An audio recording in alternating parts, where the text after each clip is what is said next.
বন্ধুগণ, আমাদের পৃথিবীতে এমন তিনটি ভয়ঙ্কর ডিম রয়েছে যারা তোমার জীবনকে নিমেষের মধ্যে শেষ করে দিতে পারে। এখন তোমাদের মনে হতে পারে ডিম কিভাবে একটা মানুষের জীবনকে নষ্ট করে দিতে পারে, আর সেইটা জানার জন্য সম্পূর্ণ ভিডিওটা শেষ পর্যন্ত দেখো। কিন্তু তার আগে তুমি যদি পশু পাখিদের সত্যি ভালোবাসো তাহলে এই ভিডিওতে একটি লাইক দিয়ে চ্যানেলটিকে সাবস্ক্রাইব করে নাও, আর যদি পশু পাখিদের ঘেন্না করো তাহলে কিছুই করার দরকার নেই। তো দেখো, নাম্বার 1, এমুর ডিম। এই বড় এবং গাঢ় সবুজ রঙের ডিমটিকে দেখতে অনেকটা ডাইনোসরের ডিমের মতো।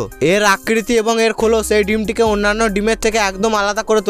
এই ডিমটিকে যদি কেউ আধসেদ্ধ বা কাঁচা খায় তবে তার পেটের মধ্যে নানা রকম ভাবে ক্ষতি হতে পারে, যার ফলস্বরূপ সেই মানুষটি মারাও যেতে পারে। নাম্বার 2, হর্ন শার্কের ডিম। এই পেঁচানো বা বাঁকানো আকৃতির ডিমটিকে সমুদ্রের গভীরের তলদেশে পাওয়া যায়। এই ডিমগুলো বাদামি বা কালো রঙের হয়ে থাকে। এই ডিমগুলোকে যদি কোনো মানুষ খেতে চায় তবে তাকে সমুদ্রের তলদেশে যেতে হবে, যা একজন মানুষের জন্য অনেকটাই বিপজ্জনক। নাম্বার 3, গোল্ডেন স্লেডলের ডিম। তুমি যদি হঠাৎ করে কোথাও এই চকচকে রঙের গোলাপি ডিমটিকে দেখতে পাও তবে এটাকে ভুলেও কখনো স্পর্শ করবে না, আর ভুলবশত এটাকে যদি ধরেও ফেলো তাহলে দ্রুত সাবান জল দিয়ে হাত ধুয়ে নাও, কারণ এই ডিমের মধ্যে নিউরোটক্সিন নামে এক ধরনের বিষ থাকে যা মানুষের ত্বক এবং স্বাস্থ্যের জন্য অনেকটাই ক্ষতিকারক। তাই সবসময় হঠাৎ করে কোনো কিছুকে স্পর্শ করার আগে দুবার ভেবে দেখা অবশ্যই উচিত।